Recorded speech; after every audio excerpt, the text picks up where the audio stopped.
Ha! There he go, there he go. Peace, love, and light. You already know this is Ascended Being. I know it's been a minute. I know. I really do know. It's been a while since I really gave y'all a nice little recipe as I said I would. You know, more persistently, more precisely on the equation of time that been ticking on your tummy, just been ripping on your whole spleen. Like, yo, give me something new. Give me something dynamic. Well, I got you. Right, today we're going to be making some nice dynamic kale soup.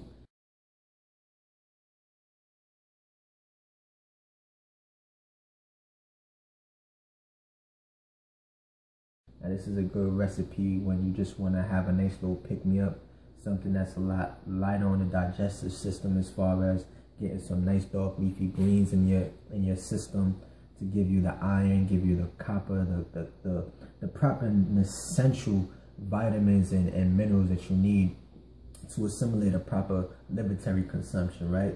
So this is going to be an array of beautiful ingredients that, like I said, is real light on your digestive tract as far as, you know, breaking something down and just having something that you could whip up within an hour or even 30 minutes, really, depending on how you stationary everything in your benefactor, and just make it happen. So as far as the kale soup today, you're going to need a few ingredients, and you know, they're very simple, very cost effective, ones that you could get seemingly simple at any kind of organic driven foundationalized market store, like a Whole Food, Trader Joe's, and you know, your little market that you may have in your town, in your area, that, you know, advocate, you know, healthier eating and organic and, you know, traditional farm, you know, local farm agricultural growth as far as the food is concerned that they sell, as especially their produce. Right now in the wintertime, kale is in high regards as far as this is the element that it grows best in the more climatable areas that are more frigid or, you know, cold. You know, I think it's frigid, even if it's about like 30 degrees, 40 degrees. I think that's brick. You know what I mean? You don't know something from the island, so we can't take them kind of cold at no, so up there, no. But anyway, yeah, like I said, what we're going to be making, the main ingredient you're going to need for this one is kale. All right, so for this one, I'm using some dark leafy red kale, which is real fly. It's a real dope green. I love it out of all the other greens. Curly kale is also good. Dinosaur kale is also good. The dinosaur kale that is a little bit more rigid and rough, you may have to simmer it down a tad bit more than what I recommend for this meal right here, based on the fact that it has a little bit more of a stronger leaf. It's a lot darker in that leafy content, so you already know it's high in those iron and the iron fluorine content, as well as you know, different mineral densities that you can't really find in any other green that you would find in the dark leafy vegetables, like, you know, the kales, like the red kales, like the purple cabbage as well. You know what I'm saying? Certain Swiss chard as well. Certain Swiss chard that has the real deep, potent color. You know, I've seen some purple Swiss chard as well. That's really dynamic, real fly. You know, and certain greens like that. You know, your purple asparagus as well, and your collard greens. You know, dark leafy vegetables are always a dynamic, you know, duo on the electromagnetic spectrum of light. You understand? When you talk about light, you talk about frequency, you talk about potency in the food that you're able to consume and assimilate into usable, fuelable energy. You're talking about the darker the berry, the sweeter the juice, but darker the leaf, stronger the content. Like, you know what I'm saying? So that's the new way. The darker the green, the stronger the content. You know what I mean? Just like you say, the blacker the berry, the sweeter the juice. Same thing. Boom, boom. So right now you need some dark leafy kale, which we're about to jump into the pot right now. You need yourself some okra. Okay, you need yourself some okra, really fly. I love okra. I just eat it right now. I'm gonna be disciplined. I'm about to put it in the pot. And you want some parsley and cilantro. I didn't pick up any cilantro though, so I only got parsley for today, but that's perfectly fine. You need yourself some red onion, as well as some scallion. And there's something that I'm missing. Oh yeah, you need you some coconut milk. All right, and mine's is in this container right here, because I hand make my own coconuts. Give me a second.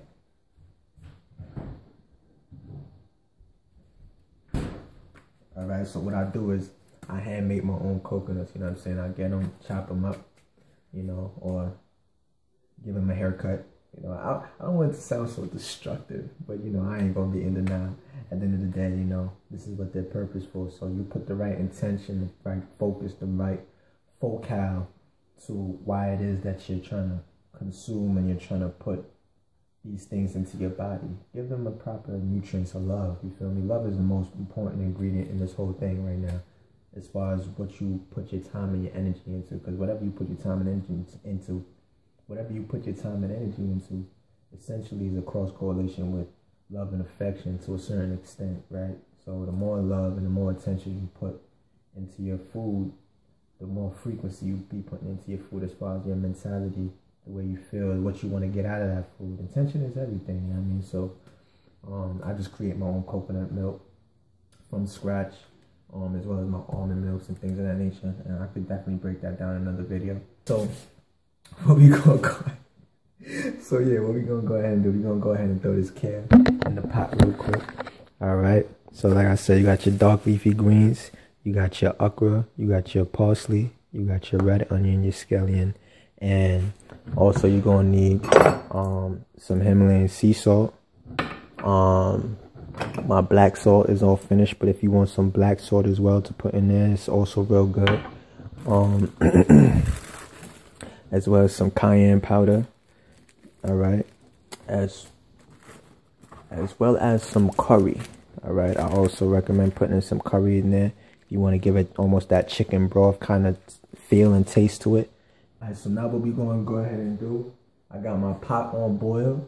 All right, and what you want to do is just get you want to fill up your pot to about approximately the amount that you feel like you're going to need for the consistency of what you're looking for. May it be feeding one person or feeding a family. That's up to you. I really don't do measurements, to be honest with y'all. Just do it by your eye length. Think about your mathematic geometries and sacred patterns and how to divvy out the most proportionate dishes. You know what I'm saying? But you do that, you'll be fine. You know what I'm saying? You really, it's hit or miss. You know what I'm saying? You're really not gonna, you know, you're not gonna mess it up. You'll be alright. Alright, so what we're gonna do is go cut up this kale and put it in the pot with salt that has salt water in it. Oh yeah, I sprinkle a little bit of salt inside of the water while it's boiling, just to balance out and keep the spring water alkalinity at the level that I really want it to be. Alright, so we're gonna go ahead and cut this up. But before I do, don't make fun of me, but you know, I just like to give thanks to my greens. I already did, but I just want to give thanks to them again before I go ahead and cut through them. Again, I feel like through the growing process, this went through a lot of traumatic experience. So I definitely just got to give thanks. Alright, so pardon me.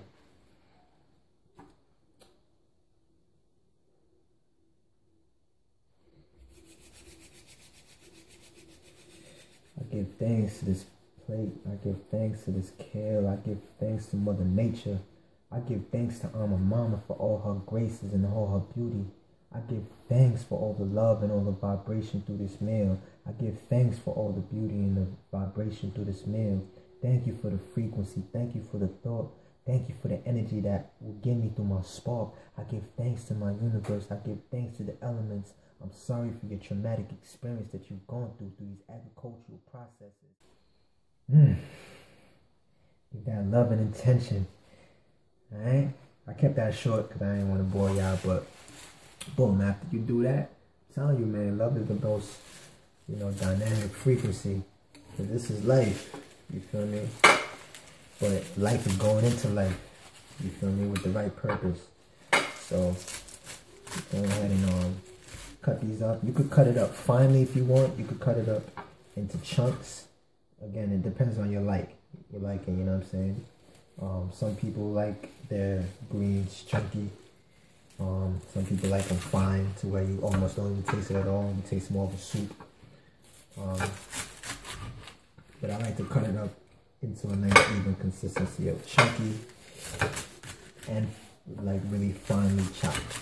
So we're gonna go ahead and cut that up. I'll be right back. Alright, so we back. Alright, so what I went ahead and did, I actually had to go ahead and put the coconut milk inside of the pot already. All right, so this is how we're gonna be looking right now. Everything should be good. You should have some purple water, looking divine with the coconut in there. All right, smells so divine right now, so divine. All right, so what you want to do is you want to go ahead and get this, these other ingredients inside of the pot. All right, so you could go ahead and add all of these ingredients in at the same time, and using all these tools. Just use your hands, man. Get connected. I'm trying to be kosher for the camera. But yeah, so you're gonna go ahead and scoop all your ingredients in there. You feel what I'm saying? And good. I was munching on some of that okra a little bit of time. Just done good. I love raw okra. You know what I mean? I'm just making this recipe really for, you know, people who still like cook foods and still like to, you know, have a little bit of fun with their dishes and things of that nature that they create. So, you know, this is an awesome plate that you could make for yourself, your family, when you're sick, when you're not feeling too good as far as probably your body's detoxing, letting go of certain toxins. And sometimes that's not the most comfortable feeling, and you want to have something lighter on your stomach. So this is a good meal to have for that. So now what we're going to do is we're going to add in a few of these spices, and then after you add in your spices, like your sea salt, your Himalayan sea salt, your black salt, your volcanic activated charcoal salt, right? You don't got to be shy with the salt, you know what I mean? Depends on yourself, but you don't got to worry too much about salt content because this is mineral dense, you know what I mean? You go ahead and put a little bit of your cayenne in there. I like it hot. I like it spicy. I like to be sweating. You know what I'm saying? I like to feel like the blood is just rushing through my veins when it comes to, you know what I'm saying? When it comes to my meals. And then I'm gonna put a little bit of curry in there. Alright. A little bit of curry in there as well. And you just stir. Alright. It smells all bugging. And what you also want to put in there, you want to put some thyme, some you know, other ingredients. This is what I use. I just use a nice Italian blend if you don't have those herbs readily available. And this has oregano, it has thyme, it has basil, it has sage, it has rosemary. So it's looking real good right now. So I go ahead and put a nice little dose of that in there.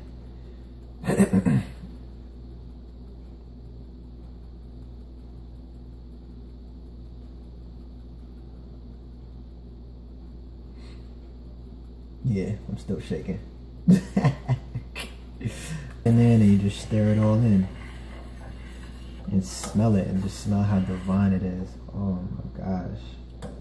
Yeah, I would love it on this side. I know you're gonna make your own. Your own is gonna taste good too. But this one, woo, you cannot beat out Mr. Miyabi. Nah, I'm playing. I hope y'all enjoyed just as much as I'm about to enjoy it. You know what I'm saying? And then you go ahead and stir that around. The kale is starting to simmer and shrink in a little bit more, so it's a lot more thin and manageable on your spoon. It's gonna be awesome.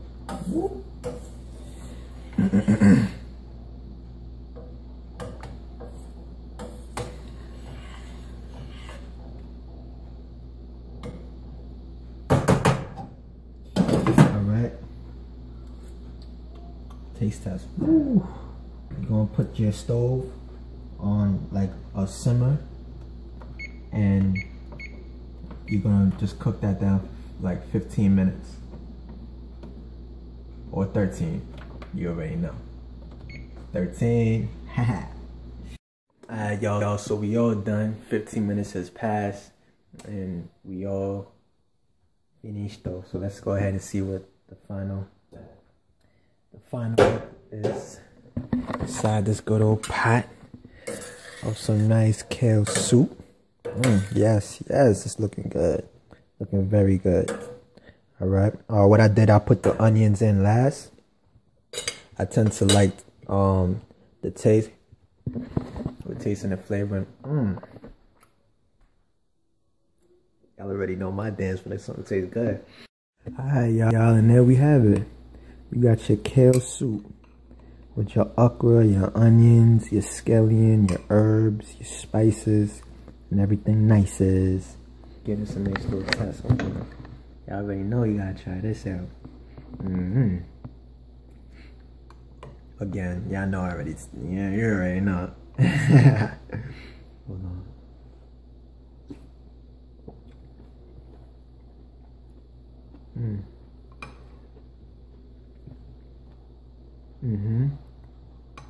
That's what's up. And the okra is still nice and has a little bit of a crunch to it at the same time. So it's not, you know, too soggy.